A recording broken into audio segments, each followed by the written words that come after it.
our topic or the theme that you are working with today. It's roots under fire in quotes. Then sustaining liberty advocacy in a politically volatile environment. So maybe a brief background on why I have chosen to look at this political volatile environments or political instability environments. So I've been noticing, and for some researches that have been done, looking at the African continent, when we talk about liberty, just as a term, it sounds political. So when it comes to the advocacy at its own, it's something that is not easy or something that is difficult. Maybe I will give it from my experience as a student leader or as a liberty advocate. Whenever you try to host campus events, whenever you try to seek permission to host these events, it seemed to be complicated because whenever you talked about the Student for Liberty, just as a name of the organization, many people started to ask, "Are you a political organization? What exactly do you do?" So at the end of the day, you start to give a long explanations. No, this is just a student movement. This is an organization which is apolitical, and yeah, a lot of things. So maybe I would love to hear from you, from your past experience. You once said you were one of the staff from Student for Liberty.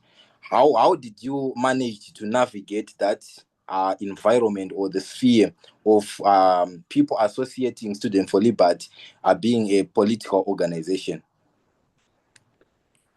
Yeah, so there's a lot of apathy and misunderstanding towards politics in the modern world, and we have to understand that just giving people more information about politics is not going to cut through all the noise, and it's not going to clear out all of the mental baggage that the average person has about politics. So, of course, if we just approach people and say, here are our beliefs, if you already agree with us, you should join us, then that conversation is over before it even started. So, what I think that the better place to start conversations about liberty are, how is liberty personal, or how can we make it personal? Because to me, liberty is personal before it's political. And what I Okay. mean by that is, it's for one thing, it's focusing on what we individually have the power to do right now. And I'm not saying that it's always easy. I'm not saying that there are not real political, legal obstacles to taking action, but I am saying that there's almost always some kind of action that we as an individual can start to take right now without more experience, without more knowledge, without even having to agree fully on the principles. I mean, you and I agree on the principles, but if we're trying to Yeah. get a new person into the liberty movement, we have to understand that many times people are not going to join because they already agree with us. People are going to join because they see it as in their interest, or they see it as solving a problem.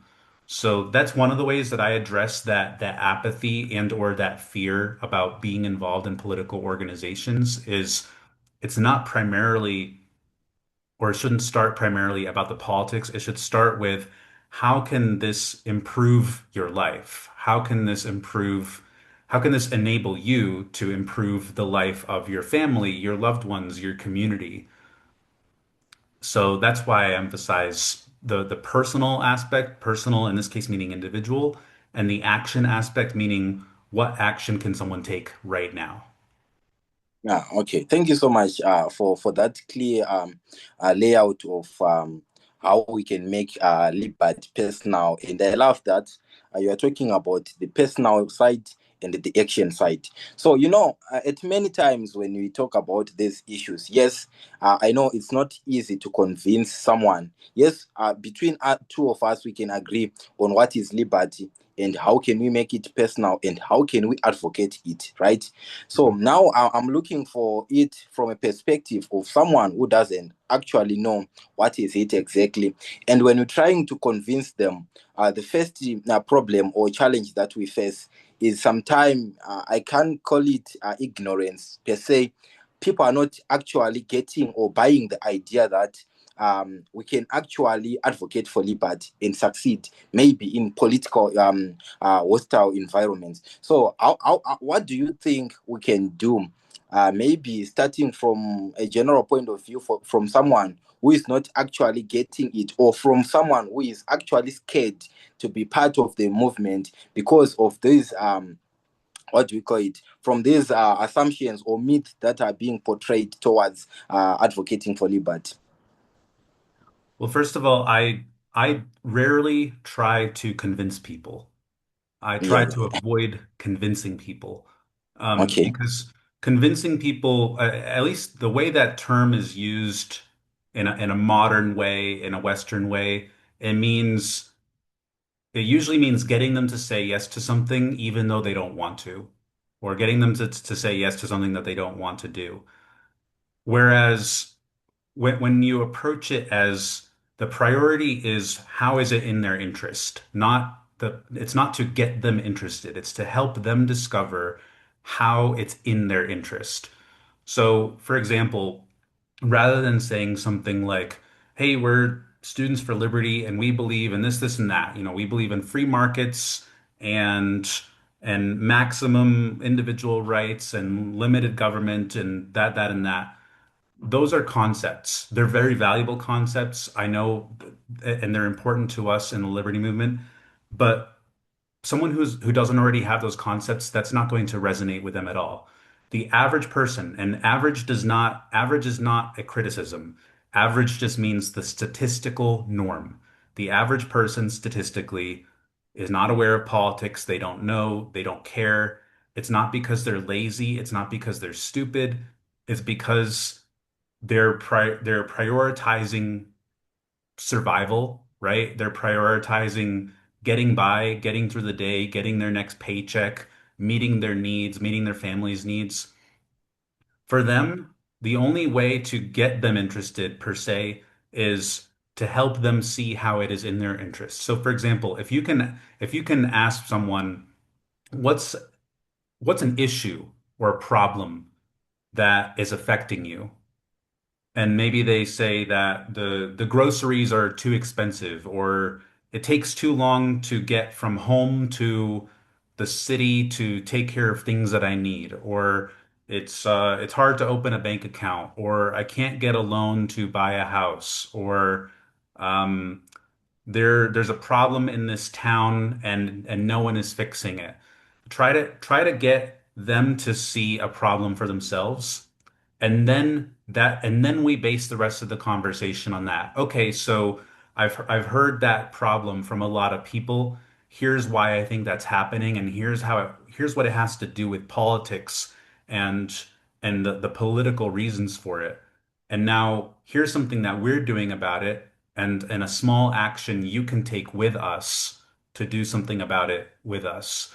So the questions, I know that's not an easy formula or an easy how-to, but here are the main questions that are important to ask people. What are the issues that are most important to you or that are affecting you? There are a lot of ways to ask that. What's a problem that's affecting you? What's something that's going on in the news that is bothering you? What's a problem in your neighborhood or your community or your region, your state, your country, wherever that is affecting you or that you're concerned about? So that's one is what's affecting you. Two is what would you like to see done about it? Or what do you think the solution is? Or what would it look like for that to be better? So the first one is problem that affects you. The second one is what do you want? What's the solution? Whether it's you doing it or me doing it or the government doing it or what have you. And three is what's something that you personally can do about it. And I don't have any illusions. I'm not saying that one person can instantly change everything or fix everything. That's not the point. The point is Mm. to get someone to discover that there is an impact on them and that they can have an impact on it, that they can have an impact on the problem. And that impact is usually going to start with an action. If the problem is, I don't know, there's too much trash in the street or there's too much trash in our community, well, then an action that someone can take is, why don't we get together on Saturday to do a trash cleanup. If the problem is that there's not a place there's not a safe, simple, easy to reach place in our community for people to go to get help or to get resources, then maybe the solution is you get everybody in a community together and say, if we all pitch in, I don't know, $1, $5, and obviously we're talking across borders here, so I don't know the Yeah, currencies everywhere. But if we all pitch in this very, very small amount, then it will add up to an amount that will allow us to get access to a resource as a community. So, to summarize that, rather than trying to convince someone or to get them to do something that they don't want to do, I look for how is it in their interest, and I try to get them to see how it's in their interest, and then something that they can do about it. yeah. No, I was actually interested when you talk about not convincing them, but trying to see how best is it on their interest. Yeah, it's Yeah. something that is actually, I think it's a good strategy or a good start. I'm even learning. It's something that catch my understanding on convincing rather than finding the best way on how something is suiting on the Yeah. interest of someone. There's Okay, one more so I'm sorry, one more quick idea, and this is not my own idea. This comes from okay, an organization called Landmark. Landmark is a personal and professional development uh, uh, education group, and they have this term called enroll, Enroll, enroll. And enroll means to have it occur as an opportunity for them, to have them see it as an opportunity. So, in other words, it doesn't, it's not going to be effective to try to get people to do something for you, especially if they don't know you. But if you can approach it in a way truthfully that it's in their interest and it's an opportunity for them, or at least that it's a good opportunity for their family or the people or the place that they love, then that's a much more effective approach than convincing. yeah. You said it's called landmark. Landmark. Yeah. Okay, thank you so much. Yeah, I think these are some of the more important or more effective ways to deal with, people. Because I actually notice sometimes, these strategies that we're actually using, they end up losing power to the extent that people might end up also losing hope. And the last point that you stressed about in raw, you're trying to make people see it as an opportunity rather than as a task that they are supposed to carry. So Right. I think it's something that is, yeah. So I'm actually thinking, drawing from close experience from maybe looking at Africa, but per se Zimbabwe, because that's where I'm more based and that's where I can relate. Now sometimes, yes, people will get the idea, and sometimes, as student for Libert, we are not directly saying you should do this, but it's being given somehow as an opportunity for personal growth, for professional growth. And when people are in the movement now, here comes challenges like they are facing, not per se from other students, but from the authorities that we are working with. There's no way that we can just operate on our ways or the way that we want. Makes You sense. sometimes see you sometimes see that you want to carry out, maybe it's just an educational workshop towards these issues that we are discussing, or towards leadership development or something like that. But the fact that we said, being student for Libat, taking it from an environment that is somehow politically unstable, and you are now gathering people, there is now that freedom of association or freedom of assembly. Now we are being perceived as people who are not, who are pushing a wrong narrative. So I'm trying to think, yes, we managed to put the opportunity for people, and they grabbed it, right? And now the issue is now when they see the opportunity, you give them the knowledge. Now they have the knowledge. But in terms of action that we talked about, you want to deliver as per Yeah. se as solving a problem in the community. Now we are facing some issues relating to the laws that are governing the country. Maybe the leaders per se, yeah, they're not actually seeing you, they're now seeing you as a threat. So I'm thinking on how or ways that we can use, instead of being seen as threat, how can we navigate or penetrate the system in a more persuasive way than in a more cohesional way? Sure, Yeah, that's a very exciting, kind of dangerous question. Um, before I answer, I just want to offer a disclaimer, which is that I don't know I don't know individually all the people who are going to watch this. I don't know your stories. I don't know your context. So please yeah, do yeah, not take anything I say as definite or as like legal advice. I'm not in a position to do yeah, yeah, that. And I have not personally been involved in changing policy or doing activism outside of the United States.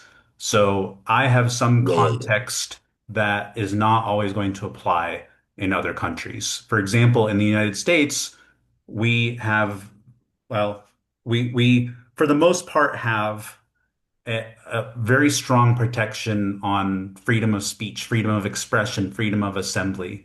And even when those things are undermined, the average person in the United States has that firm idea that we have a specific law in our Constitution that protects those things. That's not the same in every country. So one of the things that everybody needs to be aware of is the specific laws in your country, in your region. Um, and it's not just what the law is, it's what happens if you break that law or if you're accused of breaking that law. Well, you know, you need to know your rights. So you need to know, do you have the right, or to what extent do you have the right for freedom of petition, assembly, um, speech? You know, can you use a megaphone? Can you use music? Can you hand out literature or brochures? I don't know for everybody who's going to watch this. People need to know that for themselves. Two is, you know, what protections do you have when something happens? Are you is there an expectation? Is there a law that if you get arrested or cited or fined, that you're going to be told specifically what law or policy you're accused of breaking? You know, do you have a right to a lawyer? So I don't want anyone to get in trouble. That's one thing.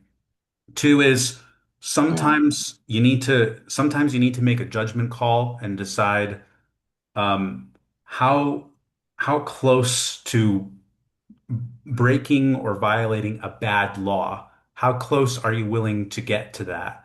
And you need to be able to you just need to know what the risks are. So like if you're a viewer in a place where people get arrested for for sharing their political opinion, but as long as they're proven innocent, or if there's an organization that defends their rights and every time someone gets arrested, that same person gets released. Like that's common in some parts of the United States. Sometimes people do get arrested for using their free speech, but every single time they get released because it was a bogus claim or it was an illegal arrest. So those are nuances you need to know about. One thing that I can say almost for sure that is generally always safe uh, is to get, and this is something that you and I talked about in person in Lusaka, is to get people to take small actions locally that are not as explicitly political. It's always a good idea to start with non-political actions or frankly, I personally believe that most community actions really are political. But make a list, and so this is an actual action item that I'm requesting of anybody watching is to make a list of at least 5 things that you can think of that you can do or that you can ask another person to do that is out, that is ideally out in public that is not explicitly or not necessarily political. Things like picking up trash or putting on some kind of a service event to it could be to help people who are suffering from a disaster. It could be to collect food or money or resources for people who are in need. It could be to collect materials for a pregnant woman who is about to have a baby and she's afraid that she can't afford to have a baby. It could be planting trees. So actions that they might have a political undertone, and we can talk a little bit after this about how do you build onto that. But actions that are easy for people to take, that they don't need more experience or more knowledge to do, and that it's not necessarily political. And then, so this is now my next thing I'm going to say is an answer both to this question that you asked, but also to the previous question of how do you get through that apathy? How do you how do you get people to start to take action when they're not interested or they're apathetic? Well, rather than telling them what you hope they will do, or rather than telling them what you want people to do, like, hey, we're doing a trash cleanup and it's on Saturday. I hope you can make it. I would love to see you there.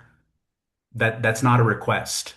So we need to be very clear and direct and easy with our requests. We're doing a trash cleanup on Saturday. Will you join me? Can you make it? It's from Yeah, 12 to 3 p.m. And maybe then that person says, "Oh no, you know what? I have a family event at 5 p.m. So it's too tight for me to make it." And then you can say, "Hey, that's not a problem at all." So actually from 10 a.m. to 12 p.m. We're organizing all the materials and we're putting together some cleanup kits for all the volunteers and we're going to have breakfast. So can you join us at 10 a.m.? So that you have more time before your family event and that way you can still be involved. Things like that. So I ask people very specific things. I give them a specific what I'm asking them to do, when and where I'm asking them to do it. And when they say no to that, I'm not going to assume that they are not interested, and I'm not going to assume that they're saying no because they're afraid of political consequences. I'm going to assume they're saying no for the reason that they say. And then I'm going to give them an alternative. What about this different time? What about this different location? What about this different action that you could also take instead? So easy yeah. actions, Thank easy you so much. specific actions. Ask specific people to do specific things. Yeah, yeah, yeah. I actually remember last time when you Lusaka, you also emphasized on something about not actually trying to be dance around the issue that you are trying to talking to the people or trying to convey to the people, but just getting straight to the point so that you avoid giving people the room to give excuses. So yeah, it's something that is actually resonates well, and I actually remember when you're talking about it during your training. So as I was following, it's actually something maybe that I would love to encourage, to the people that will be viewing or listening to this discussion. I actually get excited when you're talking about actually knowing the laws that are operating in your certain country or in a certain nation that you are coming from. It actually Yes. saves you on how you are going to carry yourself or how you are going to do your work. And also something that is very important that you mentioned is to know also the laws that will protect you when you get into fire.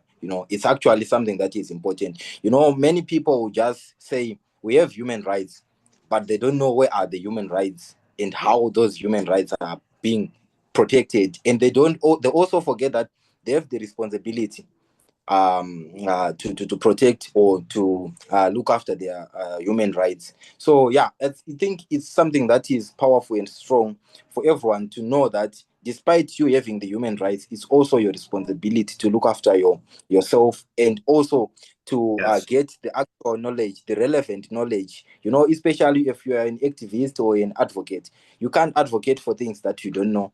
and things that you can just say after you are maybe you face a conviction or you are arrested. You start to think, what exactly, how can I get protected? It's something that is not good. So people should actually maybe read through the laws that their countries have, maybe going through their constitutions to understand how best can they be protected by their laws and by their human rights. Yeah. So thank you so much for sharing that. Can I add something to that? Yeah, you can. Yeah, everything you said is really important for people to consider that ultimately it's your individual responsibility to know and defend your rights. A mistake that a lot of people in the liberty movement make is assuming that just because you have a right, whether you believe it's a God-given right or it's a universal right or it's a right given by your specific government, just because you believe in that right doesn't mean that right is going to be defended, right? It's not automatic.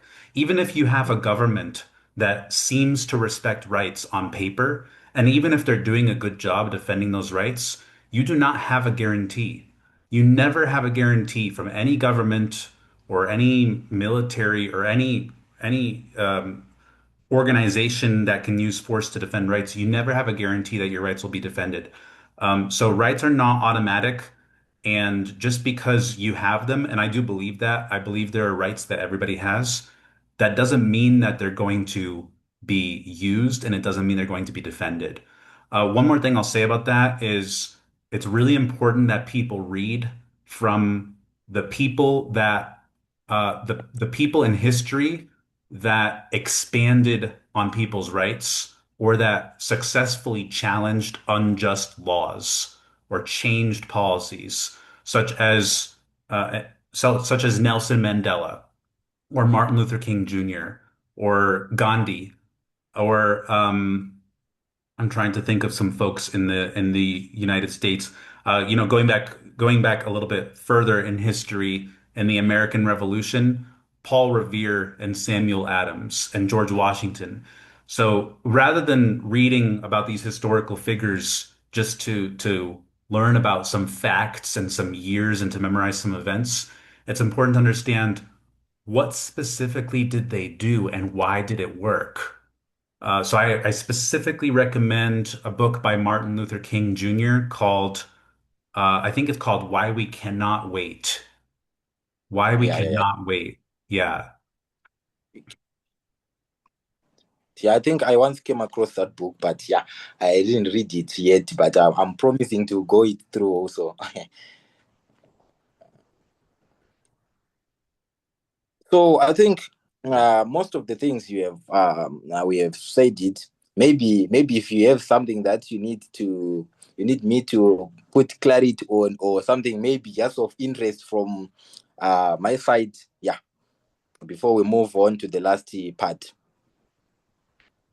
I mean, no, everything, I like the way you've structured and outlined things. Um, I'm curious, I guess I'm curious if there are any actions that you're requesting of any of your viewers, and it's okay if there aren't, but whether regardless of how you answer that in a second, one more thing I want to share with people is not every action that we might want to ask people to do, it's not always going to be appropriate or safe to ask people to take that particular action. But there's always an action we can ask people to take. Maybe it's to go on YouTube to watch a video that will educate them about a specific topic, or maybe it's to read a certain book or to listen to a certain podcast. So, action, I always have a bias towards action. Okay, yeah. I think it's been something that is very insightful. I am someone who loves to learn and learn and relearn, and I believe ideas shapes the future and shape the world. There's no way that we can just wake up and say you know everything, and Right. it's something. I have a friend who always say, it's not me. I'm just quoting someone who That's always say fine. a good leader is a good reader, and he always say leadership Hmm. because readership. So I was glad to hear you talking about reading history and not just reading. but understanding what are those people who that you are referring to, what did they did that actually brings change, and what way, sometimes it's not just about looking at the success stories, but looking also at some failures and how did they fail, and maybe you can just draw conclusions on how you can improve a strategy that they have used. So yeah, thank you so much, and I'm sure that to our viewers, to our listeners, to everyone who is listening or viewing this session, will get or pick something that will work for their benefit or for the benefit of their community. And something that I've picked, which is very important, maybe to emphasize on, is about taking action at the end of the day. Whatever that you are going to discuss, whatever that you are going to come up, identify the problem, and the problem should not be always directly political. Sometimes you just need to take actions, maybe that are just relieving your community, as you mentioned about, maybe you can talk about planting trees, removing trash, all those things that are just I think, sometimes when you're taking action, people usually follow when they see someone doing things rather than just saying them. But actually, when you're doing the actual work, the actual action, people will follow you. So I think this is very, very, very educative and enlightening. Now when you talk about trying to be more safe and very clear on saying, we are doing this, and then people should join you when they notice that it meets their interests. So thank you so much, Nathan, for that. And yeah, I don't know if we're going to promise our viewers for something else in the near future, but yeah, I know we can also work on something maybe just of interest. So I think maybe before we close, maybe I always talk with young people from Africa, I can say, and maybe to my country, about being people who are more proactive rather than people who are just passive and people who just say things. We can do it. The thing of procrastination. When you say you want to do something, just do it rather than waiting. And if you're going to wait, you're going to wait and do, I don't know. So I think it's wise and important. You just start with small steps. Whatever step that you are taking right now, it's actually going to lead to somewhere. There's no way that you are going to lose the direction whilst you have taken the taking this. The first step is actually important, and it's very important also to learn from history. As you said, there is no way that you are going to just come up with a new strategy on your own without giving a reference to something that has been done already, or just saying you know everything. It's actually important. And also, I always, I think I have a conversation with my colleagues recently. You know, we're trying to see, maybe let's give it from a just a general example. You're trying to understand why maybe why maybe something is constantly continuing to happen, and people are always solving that problem. Maybe it's a water problem in a street or in your community. Water is not coming up in a tap or in those pipelines, and people are always fixing the tap, that tap thing, and they are not looking at the pipes. So sometimes it's about looking at the whole thing from a broader perspective Mm. rather than Yeah. focusing on a certain one area. So I think Looking at it's the more deeper important. problem.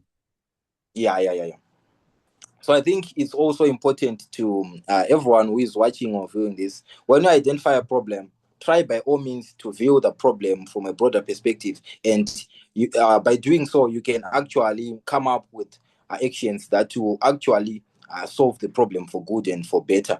So yeah, thank you so much, Nathan, for your time.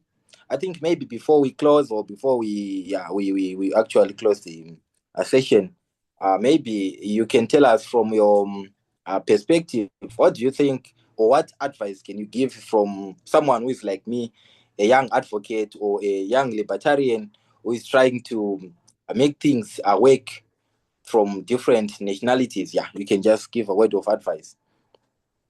Sure. I have a couple of things come to mind, and you can tell me if this is the kind of advice or input you're looking for. And if not, I Yeah, can add to it. it, One thing is to do what you're doing, to do what Donald is doing, which is to Go to events that bring great people and great minds together.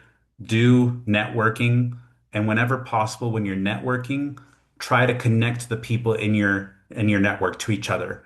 So it's not just important to make more connections for yourself. It's even more important to connect your connections to each other so you build something interconnected. Two is to always look for ways to develop yourself. So action and activism for me are not just political, they're also personal. So it's important to understand the principles and to be able to explain your beliefs, but it's just as important or maybe more important to know how to win on behalf of your beliefs and your values. And so, for example, communication skills. So, developing public speaking, networking skills. I was going to say debate, but the word I meant to say negotiation, right? Making requests. These are all things that we can learn, at least learn partly from books or from cheap or free resources online. So, as much as it's important to go to networking events, conferences, conventions like LibertyCon, it's important to not wait for those events to be able to learn. We live in the best time ever. There are many challenges. There are many negative things about the modern world, but there's more positive than negative. We have access to great resources, great information, great power, and we should take advantage of that to develop ourselves as leaders and as organizers. So when you said readers, leaders are readers, I agree with you. I would just caution people to balance your reading. Don't just read about like history and political theory. It's just as important, if not more important, to read about strategy, tactics, action, how to make a plan and execute it, how to recruit other people to do something or to take an action. So I recommend far more books about strategy, structure, tactics, technology than I do about political theory or philosophy. All of them are important, but action is more important than knowledge because knowledge without action is just hypothetical. So Yeah. action is power. Okay, thank you so much. Yeah, you can talk about the recommended books that you want to give on. Yeah, Oh, sure. You're asking for some of my recommendations? yeah. Yeah, absolutely. One of the probably the most foundational one is by Dale Carnegie, How to Win Friends and Influence People. This seems to be a pretty easy book to find anywhere in the world, or I think there's even free versions of it online. And that teaches basically that any social or communication skill can be learned. You don't have to have a special ability. And I certainly didn't. I was not born with strong social or communication or public speaking or leadership skills. Those were all developed intentionally by me. So Dale Yeah. Carnegie, definitely. A book by a guy called Robert Cialdini called Influence, the Psychology of Persuasion. So like influence and then colon, the psychology of persuasion. Okay. Okay. And Listen.